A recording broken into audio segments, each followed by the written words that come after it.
What is up, Bitcoiners? It's CK, and this is another episode of the Bitcoin Magazine podcast. This week, I sit down with the man, the myth, the legend, and absolute treasure in the Bitcoin community, Parker Lewis, head of business development for Unchained Capital, and just prolific writer and thinker in the space.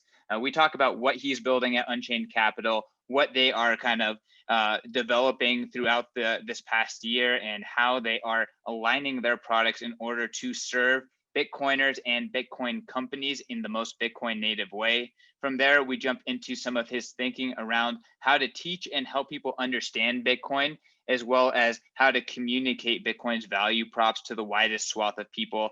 Really thought that this was an absolutely fantastic show, and I think you guys are going to enjoy it. Before we get into it, though, I want to talk about our sponsors. And I'm super excited to tell you about Bitcoin 2021 conference. This year, Bitcoin 2021 is going to be in beautiful Miami, Florida. The conference is going to be on June 4th and 5th with a special VIP only event June 3rd, the day before the event.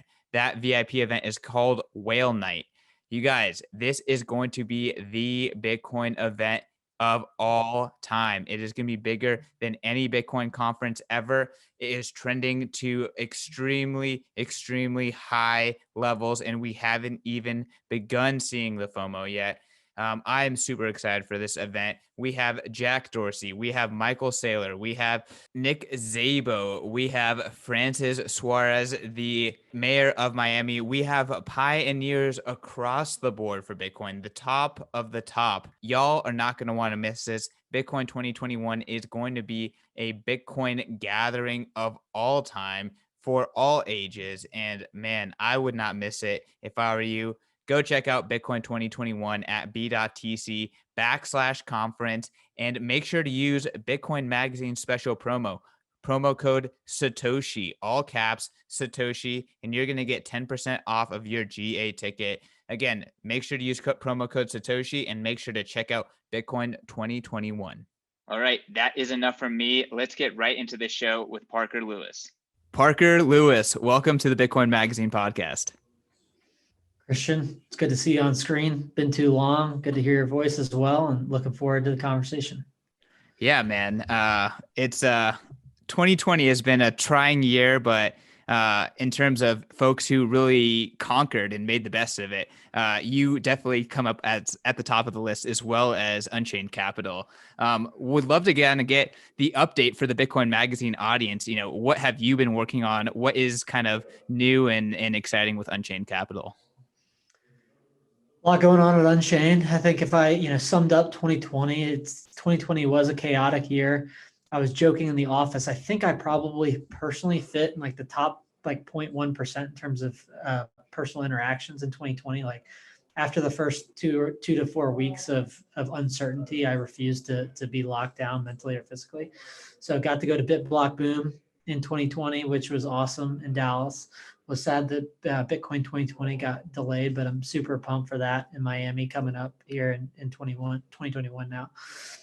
But just kind of fast forward, kind of all the kind of big things that we had in 2020 for Unchained, and then talking a little bit about what we're working on today and the vision for 2021 and beyond.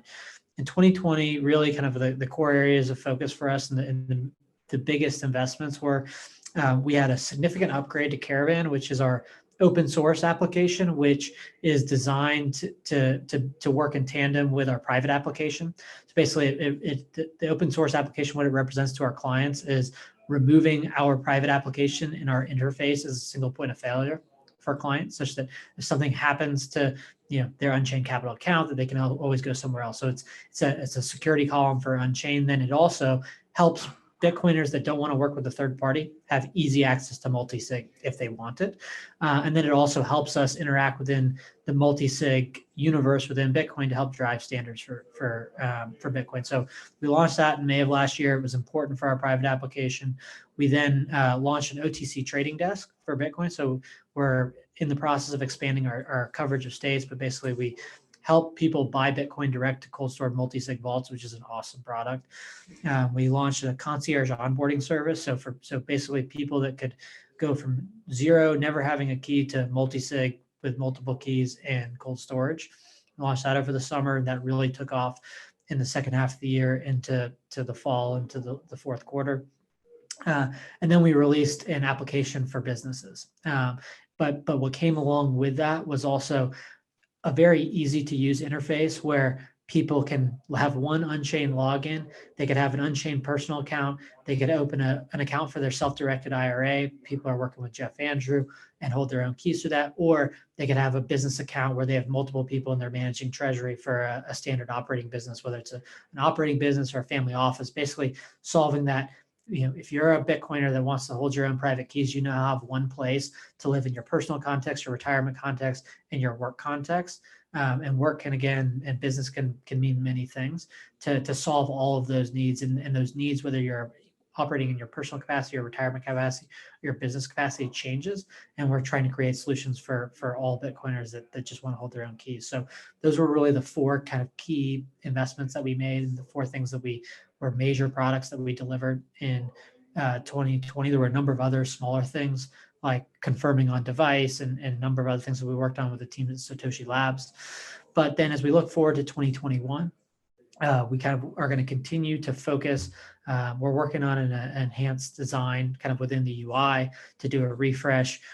We're working on expanding the vault capabilities to basically layer on for the business accounts to have enhanced financial controls that sit at the system level. We're in the process of expanding our OTC desk and automating that, and basically being able to lower minimums so that we can really basically, the product is awesome. Being able to give you an example, I had a wealthy client that came through last week on Thursday. I overnighted them devices. We set them up on Friday, and we executed a large purchase that was finally settled into their multi-sig vault on Friday. And so those are the type of things that we're really focused on. And we want to, not just have minimums be 50,000, but be able to democratize that as well. Kind of start where there's, some more manual processes involved, and it is a white glove service, but we want to be able to fulfill that to more and more Bitcoiners. And then we're also working on a product to actually lend Bitcoin that will be the most secure product in the market. We're in the process of working on a pilot right now that will then likely in the second half of the year be expanding to more of a direct to consumer. So a number of things, and then also continuing to invest in open source and making Caravan the easiest tool for Bitcoiners, not only to recover from a private application, but also to use on a primary basis should they want to and not want to interact with a third party. So a bunch of stuff I want to comment on and tease out there, but I want to make a few comments as a Unchained customer myself. The existence of Caravan is so important. And I don't know, how many people are listening here have interacted with Unchained's amazing suite of products. But, for me, I hold a substantial amount of my Bitcoin with Unchained. And it gives me complete peace of mind that I not only have all my keys, but I have like a little folder that is on an encrypted drive that has every single thing I would need to recover without Unchained and without going through their website. So, I mean, that's a full suite, sovereign Bitcoin setup, but yet I still get the benefits of having, Unchained there as, a collaborator, someone who can countersign with me, someone who can kind of maintain and make sure that it's a really easy and pleasant experience for, someone who's not super, let's say, technical. Yeah, and Caravan is super important. I think it's one of the things that there's constant improvement that we're making to vault functionality, but really that existence of Caravan, when we think about our service, and Michael Flaxman is somebody who talks about this a lot in terms of fault tolerance and having a custody solution that's highly fault tolerant. And when we think about fault tolerance, it's eliminating single points of failure. And realistically, when we think about eliminating single points of failure, the obvious one is keys, but that's just where it starts. Multisig very obviously solves the single point of failure as it relates to keys. But what collaborative custody does and what Unchained does for folks is it not only eliminates keys as single point of failure, we also stress compatibility with multiple devices, and we also recommend that our clients hold their backup seeds so that vendors aren't single points of failure. But then also it's important to us that our website is not a single point of failure. If you went through all of those lengths to have your own two keys to back them up, and then if as a non-technical user, your lifeblood got cut off just because you were locked outside of your Unchained Capital account for whatever reason, whether you forgot your password or because Unchained got a court order and we decided that we didn't like you. Again, we are people that believe in censorship resistance. We believe in kind of all of the ethos of Bitcoin, but there is a reality that there are certain things that we can't account for in the future, and having that open source application that is Caravan basically provides that third level of eliminating single points of failure, which is our private application for users. So, and again, there is that added benefit where we want to democratize multisig. It's not just for people that want to work with Unchained. Our key, like you mentioned, Christian, does create a lot of security for people in our environment. When they have a 2 of 3 multisig, they have 2 keys, they have 2 backups to those keys. They could lose access to all 4 pieces of those information. If they have 1 of 4, then or they can't lose access. They could lose access to 3. If they have 1 of 4 of their pieces of information, they come to us and we can countersign. Our key means a lot to our clients, and it helps provide a lot of diversity in key management. Separately, if people don't want to work with us, though, we've got Caravan, and they can do it themselves, and we make it easy to use. I think what more and more Bitcoiners figured out in 2020 was that multi-sig is the best way to secure Bitcoin. We're in the process of making that very easy to do, and we'll be continuing to make investments both within our private application as well as open source. Yeah, I mean, and again, just to talk about me as an Unchained customer, I was using multi-sig probably 8 to 12 months before I technologically could have without Unchained because of Unchained, right? So my funds were secure far beyond like now because of Spectre and because of other applications that are making it really, really easy to kind of run and do multi-sig coordination on your own. It is more kind of attainable for a non-technical user, but I mean, you guys really have, done a huge amount to democratize it and still are. Yeah, absolutely. And I think that is the goal. We recognize, and I think most Bitcoiners recognize, that there's going to be a massive adoption wave that occurs over this year. The price of Bitcoin is going to increase in value. And there's really 2 ways that we think about it. Not only as value increases, do people realize that they need to take their security more seriously. Matt Odell had a great quote, somewhere along the way that I heard on the podcast, which was your security should always be 10x the current price of Bitcoin. But realistically speaking, that's not what people do. And it oftentimes takes the price and value to go up by multiples for people then to feel the urgency to do it. So a lot more people are now feeling that and adopting and going through the process of learning how to do multisig. We have a concierge onboarding process to basically allow people to talk to human beings, ask those questions. Because I think one of the biggest challenges of moving people over from single sig to multisig is just understanding how multisig works. It is something that there are things that you have to understand about Bitcoin. And once you start to get into multisig that you theoretically needed to know even when you were dealing with a single sig, but it became more intuitive because it was just, mapping one device to one key was easier than, 3 devices or a 2 of 3 or 3 of 5, whoever you may be using. And so having access to our team to educate people too is a service in itself. So part of it is the multi-sig and the application. The other side is the knowledge transfer of helping people feel secure in that. And that requires getting up a curve, which seems daunting, but when you have a team of people to help you do that, not just to get set up, but then to ask questions of, and that really collectively is our service. So it's exciting being able to help people take control of their private keys, whether it's for the first time or for people that are upgrading from single sig to multi-sig. We know that there's a lot more people that are going to be demanding Bitcoin, and that what we're working on at Unchained is the solution for 99% of somebody's Bitcoin. It's their deep cold storage and what they need to have secured in the most rigorous way. And then you may have your smaller amount walking around on a mobile wallet on a single key or something that has mobile keys involved. But this is really solving, when you buy Bitcoin and it's your life savings, what are you going to be most secure in? And that is what we view as the most acute problem for Bitcoiners. So I want to transition and talk a little bit about Unchained's business accounts. Like, I want to hear about, what was going on in the office before Michael Saylor announced that he was investing Bitcoin in their treasury, because you guys had the foresight of launching these business accounts and these accounts that are tailored for business usage before that. I think, you guys actually launched it, a month or 2 before Michael Saylor made that kind of groundbreaking and I guess, trajectory changing kind of a business move. Can you kind of talk about the foresight and where you see kind of the corporation and business distinctions from individuals? Yeah, I think part of it is,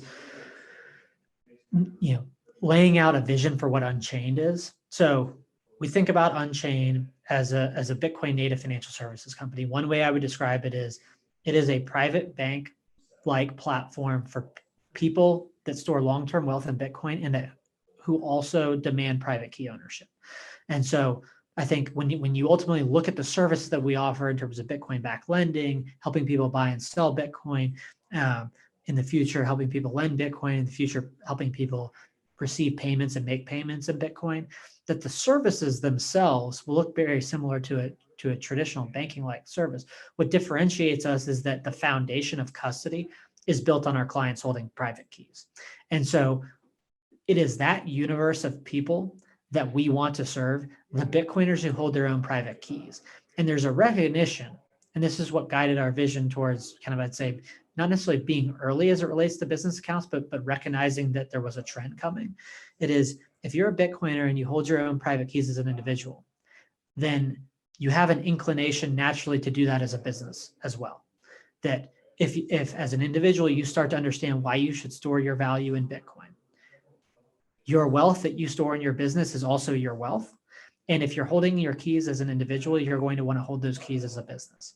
And when we think about the foundation of our business as being Bitcoin custody, but being the distinction that individuals hold their own private keys or businesses hold their own private keys, it is what we refer to as collaborative custody. And when we originally launched our Vault product, what that collaborative custody really meant was that our clients had the ability to collaborate with Unchained. It wasn't co-custody because our clients have ultimate control. They have two keys, we have one. And it worked very well for an individual application. But then we also recognize, again, in that grain of individuals will hold the private keys for their businesses as well. They're going to have different challenges as a business. And they're going to need to collaborate, not just on a one-to-one basis with Unchained, but that they're going to need to collaborate with other people in their business.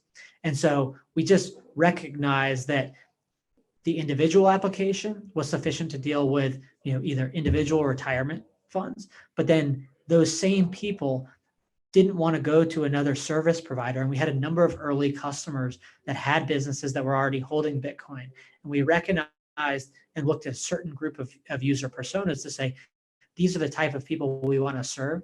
And we're going to have a hard time serving them as individuals if we're not also serving them on the business side. And then vice versa, if we're serving them on the business side, there's a high degree of synergy between individual and business banking for Bitcoin. And that if you imagine if there's a business that's holding their own keys and working with Unchained, and that business has employees, then a lot of those individuals are more likely to use Unchained. But then also it goes both ways. For individuals that are using Unchained, they're going to have a business in the future that's holding their own Bitcoin and using their own private keys. And so those two things just are very natural fits. And we were seeing the demand for early customers, and we knew there'd be a wave coming from others because we recognize that we as a Bitcoin-based business have that same challenge that others do as well. Awesome. Well, I mean, like I said at the beginning of the podcast, Unchained has had an incredible year, but you personally have also had an incredible year. Your blog series that you launched, did you launch it in 2019 or was it launched in 2020? It was launched in 2019. So I launched it over the summer of 2019. So, I mean, you've been at it for a while, but even from day one, it's been incredible and it seems to just keep getting better and better. Can you talk a little bit about, launching and operating and kind of like operating gradually and then suddenly, and then, what your kind of future plans are for your thought leadership? Yeah. So I'd say that, part of the inspiration for it was that I think very early on when one of the ways that I came into Bitcoin, or at least helped really shape my understanding of it, was being able to meet Saifedean Ammous, who I met in 2016, and he really helped me, understand monetary economics and understand, I went from not understanding monetary economics at all to understanding why gold was money, and then that helped me understand Bitcoin very, very easily. And once the Saif's book came out later on, I then, rather than have to explain Bitcoin to folks, just started buying copies of the Bitcoin Standard and recognized it's not a particularly profound thought, but if I could hand out a copy of the Bitcoin Standard and spend $10 on it, that was a way more leverageable use of my time than explaining Bitcoin myself.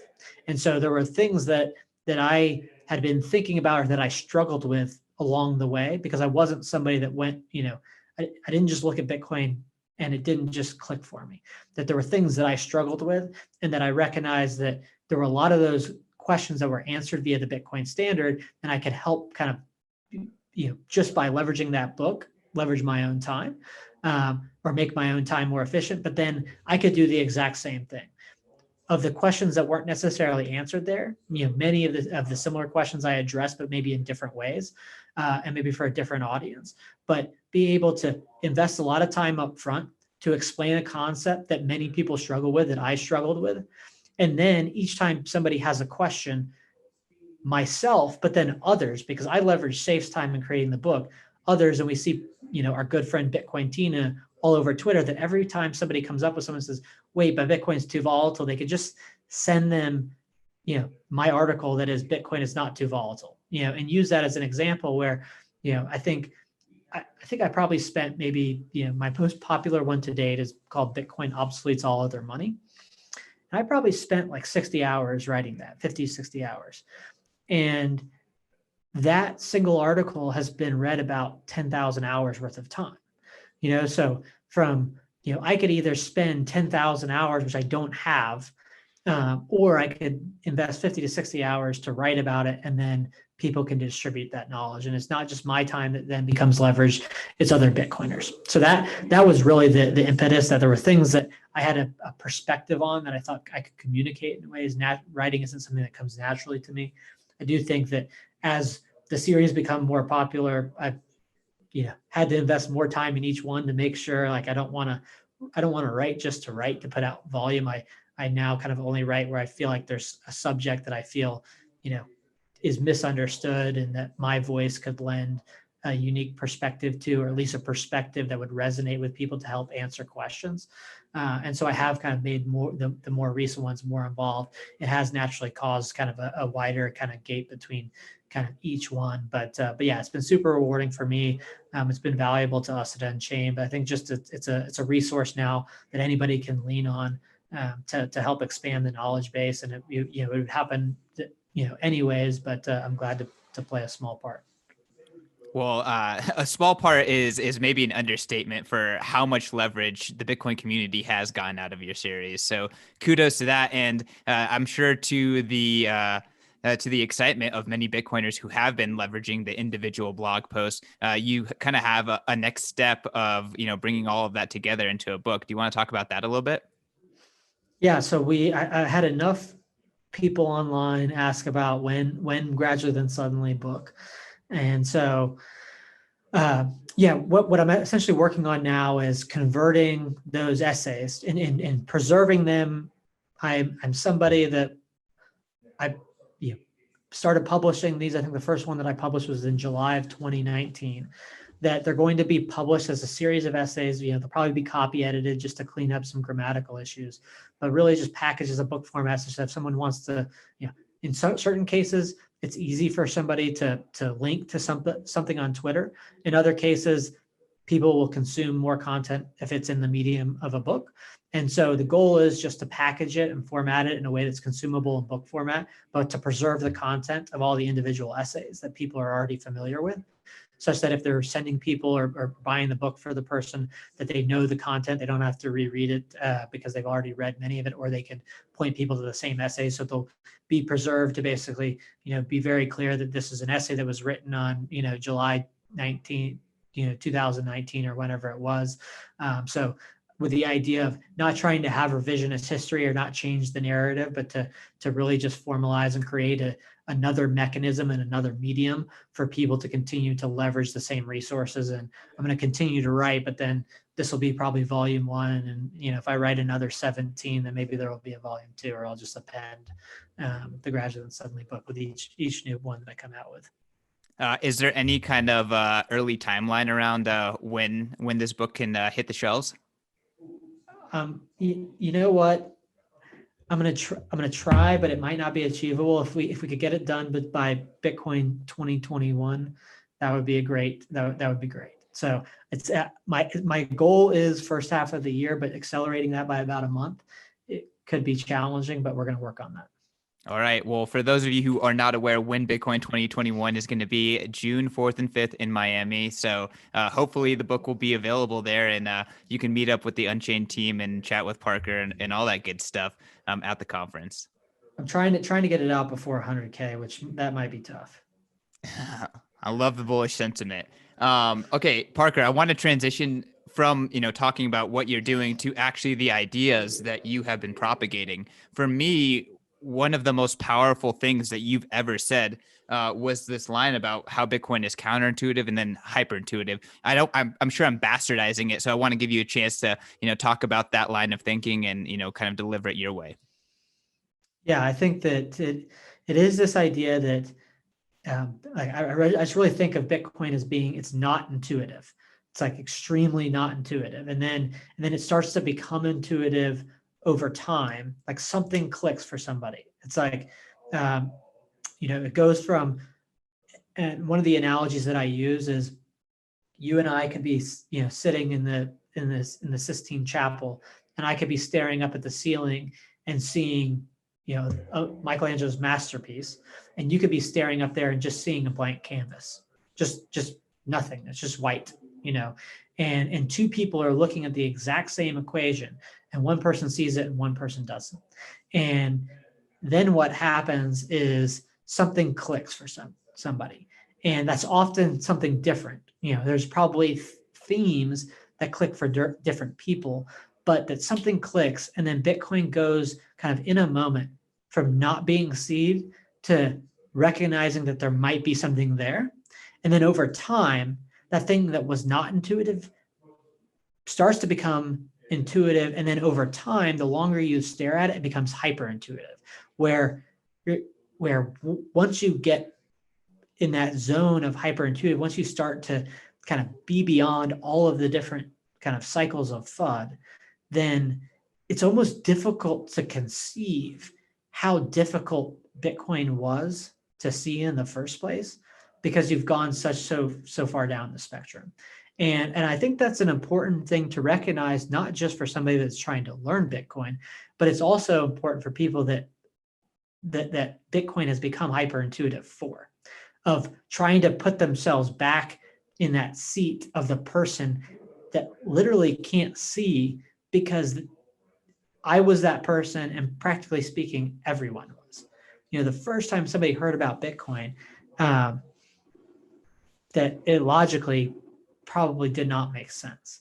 And I think, when I go through my own experience, it's that there's so many things that when you're trying to explain something to a noob about, it's hard to remember the context that, like, you're describing something that makes perfect sense to you, and they very logically have these mental blocks that when you're speaking, it's like Greek. Or like, what are you talking about, right? Because this person, they haven't even, tried to understand money yet, and you're talking about 21 million Bitcoin, and they're just thinking like, okay, but even if there's 21 million Bitcoin, it's this digital thing. Like, how can that be money?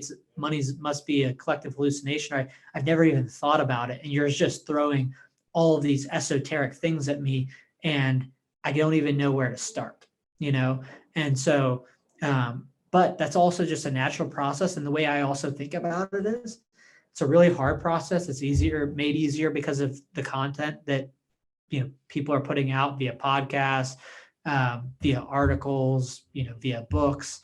And it's being made very easy, because I also recognize that somebody might read my essays of Gradually Then Suddenly and it not click. And then they read one of Robert Breedlove's essays, and he put something in a way that connected.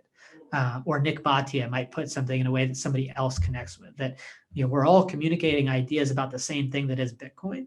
Saif Deen, kind of Jan Pritzker with inventing Bitcoin. But it's all of these, like, putting all these ideas out there are complementary, because everybody thinks about it slightly different, and because they're naturally going to connect with different people.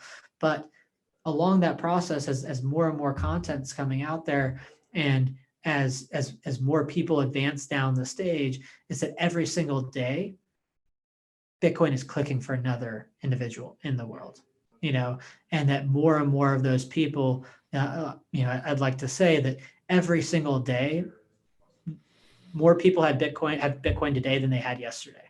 And that is true of tomorrow and the next day and the next day. And everyone's just at a different point of the curve. But when Bitcoin starts to become hyper intuitive for people, when you're so far out on the curve, it's just, your behavior and the way that you approach not just Bitcoin, but various other things, that the certainty becomes eliminated. It becomes inevitable. And the other world starts to look so alien. Yeah. I think on my special with Bitcoin Tina, he said the line that the risk in Bitcoin is understanding, right? It's the level of your understanding kind of correlates with what your perceived risk in Bitcoin is.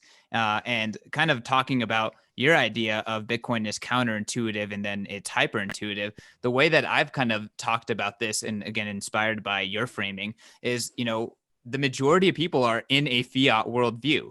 Like they're operating based on the fiat rules and the way that they've kind of like figured works within the existing paradigm. And bridging over to like a Bitcoin centric worldview is difficult. And that's, what your essays are about. Robert Breedlove's essays about, Bitcoin Magazine's about, is trying to help people bridge over from a fiat centric worldview to a Bitcoin centric worldview. And once you switch to a Bitcoin centric worldview, that's that moment of hyper intuitiveness.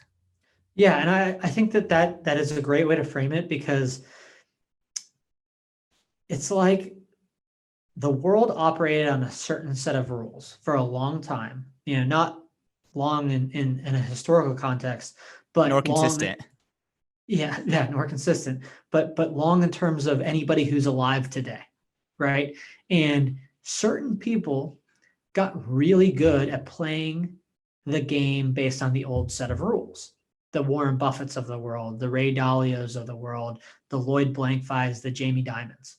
They figured out how the game was played, and we can all complain about how it's a rigged game, but they figured out that the rules were, and they exploited them. And to each their own, like, hey, good for you. Like like everyone should act in their own individual interest. That game was just it ultimately has become a broken system. And then when you come over to Bitcoin, it's a system that has not just an entirely different set of rules. It's basically built on the opposite set of principles. And so you shouldn't expect that the people that figured out the old game and perfected it will understand the new game, because they're operating at so many layers up above the foundation, that if they're trying to pattern match, one world to the other, like I often hear people say, oh, but we've already determined that a currency with a fixed supply isn't a good thing. But then if you went and took a sample of 100 people and said, hey, if I could pay you with a currency that had a fixed supply versus one that didn't, which one would you choose? And 99 out of 100, if they just weren't thinking about Bitcoin, they would say the one that has a fixed supply. So it's very logical, intuitive. The hard thing that I tell people is, it's easy to say there will only be 21 million Bitcoin.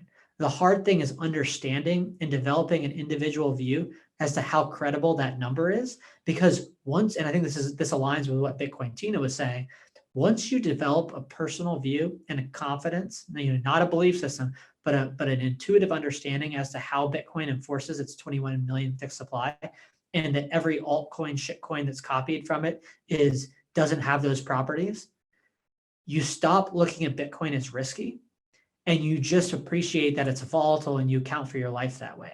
And then you actually then understand there's a different set of rules. The rest of the world just doesn't know about it yet. And each passing day, more and more people figure that out. And as the price of Bitcoin goes up, that is the output of a consensus of people evaluating the monetary properties of two competing monetary mediums. And that the price of Bitcoin going up is Bitcoin becoming that emergent consensus.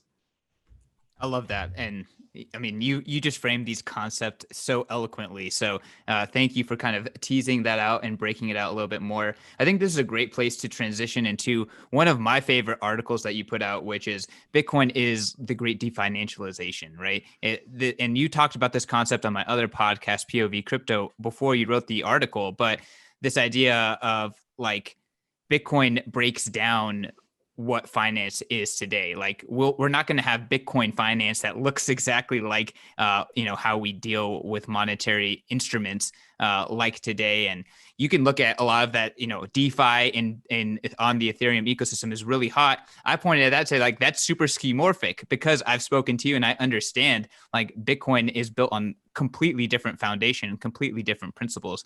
Can you kind of tease out like this super counterintuitive idea and why Bitcoin is moving the world in that direction?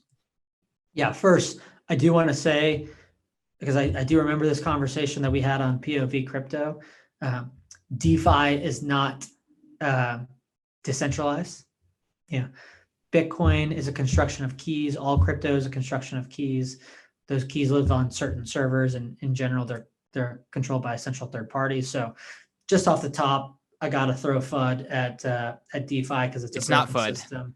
It's not FUD. It's just a broken. Facts. It's a broken system. They're facts. Get your facts straight. But I think that that we did talk about that as a concept, and I often say that it's not decentralized finance. It's not DeFi. It's definancialization. Now, the world, if you decentralize the money supply, which is Bitcoin, you are going to decentralize any number of different functions. But that as it relates to money and finance, the most important consequence of decentralization in Bitcoin is that it will definancialize the economy, and that there will be human flourishing that results from that. Don't know exactly what it looks like, but one of the concepts that I press people on these things that aren't intuitive, and the folks, and I often refer to them as the macro bros. The macro bros, what they don't understand is they look at the legacy system, and it's a debt-based monetary system, and they look at Bitcoin and they'll say, you can't have a fixed supply currency because you can't have this debt system on top of it. And I would respond to them and be like, exactly. Like, people, when they figure out that there's a currency that has a fixed supply and they develop a view from that, they're going to opt out of your debt-based system, and it's just going to go away. It's not to say that debt's going to go away, but it's going to say that in a world of Bitcoin with a fixed money supply, you are not going to have the same level of financialization. You're not going to have the same level of people going into debt, because the whole system will be balanced and governed by the fact that there's only 21 million Bitcoin. Basically, we've gotten into this hyper-financialized world, and I talk about this in the piece, Bitcoin is the great definancialization.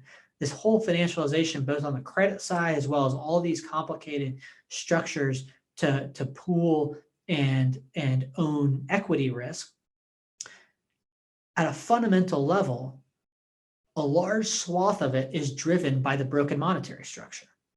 That people continue to go into debt because they have this built-in assumption that the government's going to print more and more money.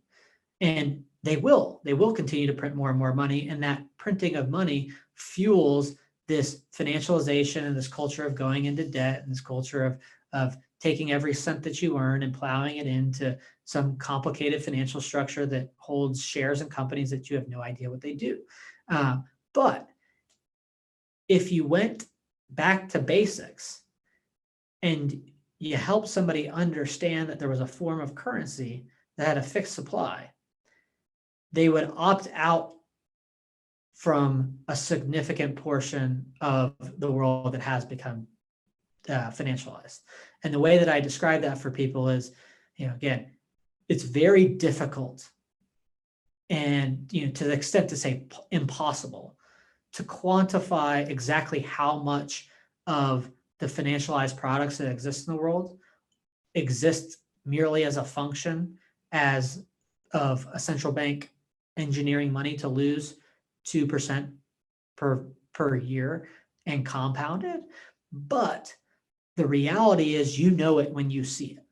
It's basically every single, grocer, telecom worker, oil and gas person, doctor, yoga instructor, teacher, all of them have, effectively been duped into becoming stock pickers, or, mutual fund buyers, when all they really needed was a better form of money, right? When you live in a world where and it's ingrained in your head that money is going to lose value, basically every other economic incentive becomes broken.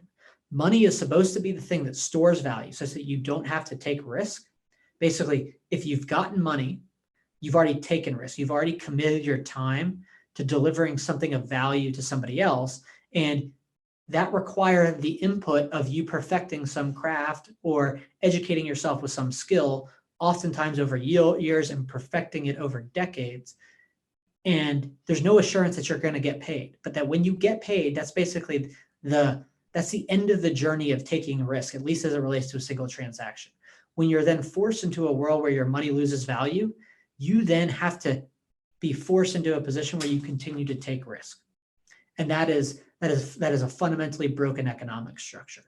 And we live in this world where the consequences have been, we live with, in the US credit system alone, there's 83 trillion of debt. There's only about 4.8 trillion of dollars that exist in the banking system. There's a stock market that's worth 50 trillion on top of that. Today it's probably worth 60 trillion or plus. But so many people are basically opting into these, not purely voluntarily, but because they've connected that their money loses value, and they're doing it as a mechanism to replace what they're otherwise losing in inflation. And as soon as they figure out that the fly has been removed from the ointment, that their money doesn't have to lose value, they will opt out of these financial products, and they will opt into Bitcoin. And that doesn't mean that debt instruments will cease to exist. That doesn't mean that that stock instruments will cease to exist, but it does mean that increasingly they'll shift over to just holding a better form of money. Again, I think you put that really, really well. Again, we bring up Bitcoin Tina. He said that money ought to be the riskless asset. Pierre Richard has also done some really great work about talking about what's the purpose of cash in a society. If you were to kind of try to sum this up in a way to the listeners of this podcast from a perspective that they're Bitcoiners who want to try to explain this idea to newbies, people who right now in the world, like I've never seen more kind of individual retail investors like trying to be stock pickers. Like trading, in fact, has actually become like a sexy thing. Like, how can Bitcoiners kind of, one, communicate that this is broken and wrong, and then two, communicate that there's a better way, and this way will actually lead to you being happier and being more productive? Yeah, I think there's a reality, and I would describe it certain ways intuitively, which is stock trading is a zero-sum game. Now, there is value in capital allocation functions. So there is value with somebody that identifies good investment opportunities, like a venture capitalist, that helps bridge people that have capital and give it to an entrepreneur to go create something. That makes sense. Sitting in front of a computer screen and trading stocks, nothing's getting created in the world. There is some value kind of, organically in pricing functions, but in a world that has a manipulating pricing structure in a fiat currency that can be printed, that's really made moot. And so what I think about my time is I store my wealth in a better form of money. And then all day long, I'm not worrying about the price of Bitcoin moving up and down, or about what stock or bond that I own, because I don't own any stocks and bonds anymore. And I focus all of my energy in delivering value to Bitcoiners, right? And so when you think about your, kind of your value and your, economic function, it's you need to store your wealth in a good form of money, Bitcoin, and then produce value during the day for others to get more of that good money to be able to maximize your own value, and to focus your time on doing productive things and recognizing the things that aren't productive, which is trading stocks, or consuming, not just trading stocks, but consuming your time and energy in that function. One of the comments that I made in the piece, and I think this is something that people feel once they get into Bitcoin, once you have a form of money that doesn't work against you, but that works in your favor, it's a very cathartic feeling, which is you're basically now swimming downstream. You actually end up thinking about money less and you think about creating value more. And that's a really kind of important concept. That's like, think about how much, if you know that your money is going to lose 2% of its value and you're just trying to make money to replicate that, all your energy is going into thinking about making money. But if you get to a world where you have a good form of money where you don't have to worry about it, that takes care of itself, then your day in, day out work can be far more productive. You can start to plan more for the long term. And so what I tell people is you have to decipher these two things, which is taking risk versus not taking risk. If you've got money and if you have a good form of money, you've already taken risk. So people have to start thinking about, and again, I don't expect people to get it off the top, but it's this two-tiered system. Once you understand that Bitcoin is a credibly fixed supply, if you get to that point, you start to realize that saving in Bitcoin is the definition of not taking risk. And if you then take that Bitcoin and put it into some other vehicle, whether it's lending those Bitcoin out or putting your money in an equity ETF or buying a bond, you're re-putting your money at risk. And that's the key differentiation between your activity. Once you've gotten money that is at the end of the journey from having taken risk, you're now saving and you have a monetary medium and you need to have the best form of money to leverage your time and to store your wealth in the most effective way, and to create that very clear delineation between not taking risk and taking risk. In the world of fiat currency where money loses its value, those lines have become blurred. People look at these things as near money, like investing in a diversified ETF. They look at it as savings. But what they're actually doing, and what I like stress people to do, is think about the actual operation. When you buy that ETF, you've effectively invested money in somebody else's business rather than just saving money for yourself. And ultimately, when you're taking risk, you're having somebody else's counterparty risk. In Bitcoin, you're not taking risk, you're saving, you're just saving in a better form of money. That's very clear. Very, very excellent job kind of breaking that down. Parker, that's all I had. This was a really enjoyable conversation. I really think the Bitcoin Magazine audience is going to enjoy it. I want to give you a moment to kind of give your last word to our audience and then close out by telling people where they can find you.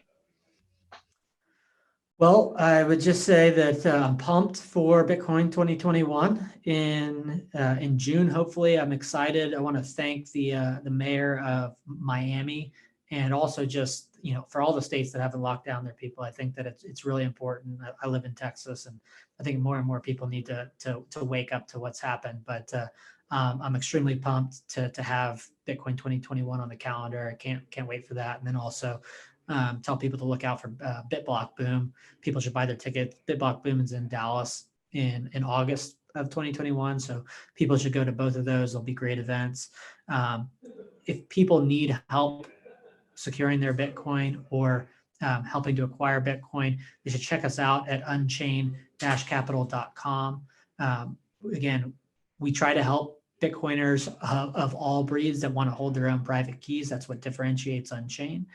So you can find us on our website. You can find me on Twitter at Parker A. Lewis, or you can find me on Mastodon at Parker A. Lewis. I did delete all of my social media from my phone, but I got like 4 invites from Clubhouse. So Christian, I'm sympathetic to your view. I ended up joining on Clubhouse. I'm Parker Lewis on Clubhouse, but I'm not on there often.